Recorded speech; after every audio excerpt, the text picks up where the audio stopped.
Assalamu alaikum. When you hear Morocco, what do you think about? I am a real Moroccan because that's what I think about. I dream of tagines sometimes. And I'm fascinated with recipes, how you can mix different things and you make amazing dishes. And today I'd like to share with you my search for my recipe to be happy. These are some elements of my recipes. My father, the one on top, left, Aladdin, a cook stove, and a happy planet. I'd like you to start thinking, how are these different elements linked? This is my father, born from a very poor family, from Oujda, and he was the first one to be able to go to school in his family. He loved school. I hear he was an excellent student. But at 16 years old, he had to leave school to start a job, to make money for the family. Got a job, got married, made 7 kids. I'm one of them, youngest. And one thing he was passionate about it, is can he give us all the opportunities to get the best education we can have. So I lived, he really gave us that feeling that if you get knowledge, you get education, you have nothing to worry about. Especially, you don't have to worry about money. Education is everything.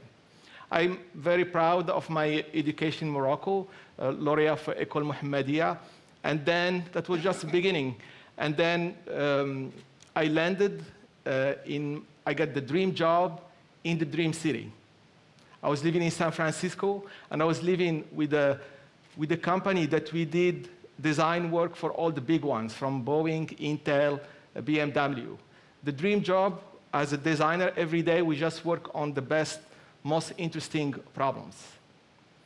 I was happy, very happy. Life tasted so good. The first year, the second year, and slowly things start to change. Life, it starts tasted like a tagine, but with no salt. And it started to become more than just a feeling. I could visualize that inside me there was a flame, and that flame is just getting dimmer and dimmer every day. I knew I had to do something. I had to change my life. But it's not easy. It's not easy to change life. And this is linked to Aladdin. When you think of Aladdin, you think of the magic carpet, and you think of the magic Baghdad. In 2003, I was still in San Francisco, and I have this image of Baghdad and the minaret, silhouette of the minarets, and bombs falling on Baghdad. And I was in San Francisco. My tax money was paying for those bombs. So for me, it was very clear. First, there is a real problem with humanity. There is a real problem with this planet. We cannot lie to ourselves. There is a serious problem. And then there is a choice. Either we want to be do nothing and be part of the problem, or be part of the solution. I decided to be part of the solution, and I decided to make a jump. And I landed in Nepal, in a kitchen in Nepal. This lady, every day she prepares food for her family on the only fuel that she has available. No electricity, no gas for the majority of people. She has wood and straw. She uses it to prepare her foods, and it makes an amazing amount of smoke.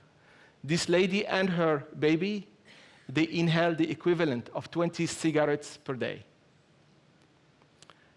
And this is the situation for half the world population. So here we are. We have a real problem. I would say from a designer perspective, from an engineer, from an entrepreneur who loves to work on a challenging problem. It's the dream challenge. And I took that dream and to make it a reality. So I started my company called Prakti in India. And this is the first product that we made. We made this product for urban Africa. And I give you the example of Kinshasa, one of the largest African cities, 10 million inhabitants, and 95% of people rely on charcoal for cooking. Me, my design partners, we are passionate about design, and we want to make the best stove possible. This stove was ranked as the best charcoal stove in the world.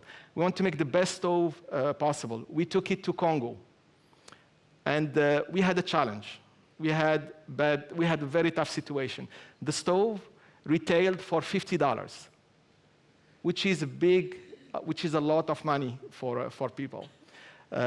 One of our retailers, she sold her first stove to her best friend, another woman. That woman took the stove home. Next day, she came back crying. When she took back the stove, her family were just laughing at her.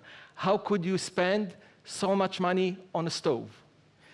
Even the neighbors, they heard the laugh, and they came to join the laughing party. And our retailer, she was like really, really sad. How can she do that to her best friend?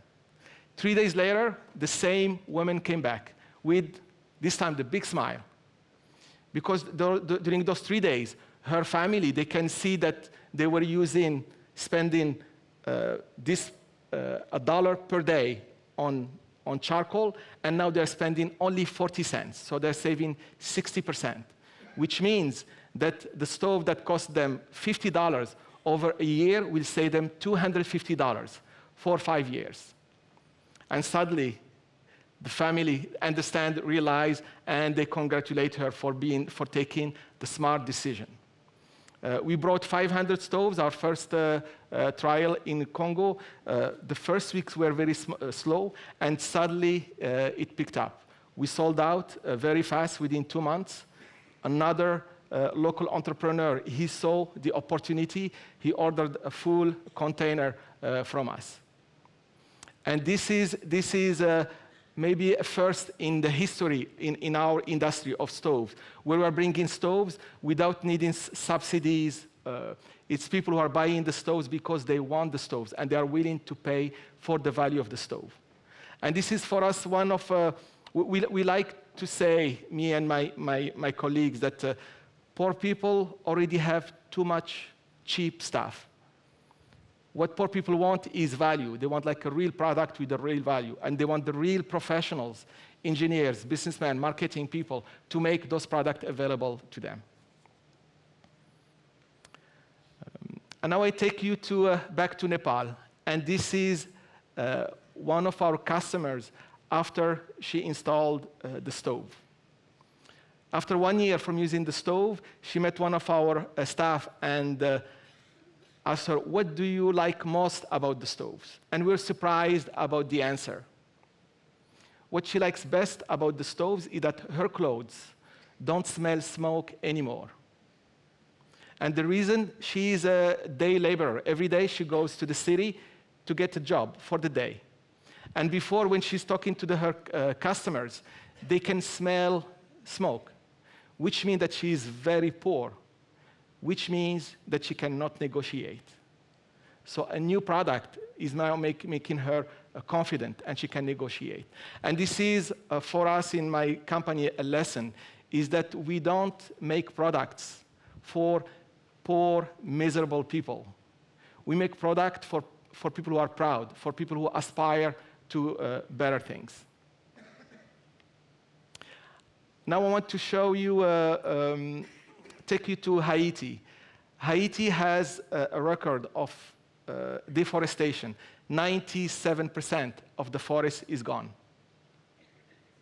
And the forest is gone because the trees are cut to make charcoal. That's fueling all the cooking in Haiti. We heard about this miracle briquette. It's a briquette to replace charcoal that's made from waste, paper, cardboard, and sawdust. We were very excited. We went to Haiti. We got to the factory, And then there is a problem. Those briquettes, first, we can see in the factory there were briquettes everywhere, 20,000 of them, because they were making the briquette, but nobody was buying them. Because when they used them, the stove just made too much smoke, and they were not even able to get the food to boil. There was a need to invent a new technology that can burn those briquettes in an effective way. And we are now a proud owner of the first technology to burn briquettes. Thank you very much. And now coming to the point, why I am so excited about what we can do as professionals. Because of this invention alone, we got the largest order ever of Cookstoves, single order for 600 schools. This order can prepare food in a much environmentally friendly way for 200,000 kids. It is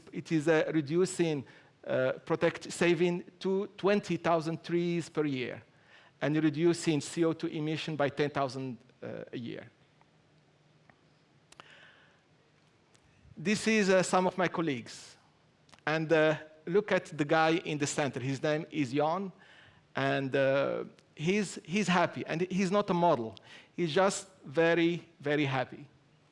And I share with you, this is what I feel for me, myself, most of the time, for my colleagues, and also for all our partners, our distributors and our partners, that we feel happy that our work is helping make this planet a little happier.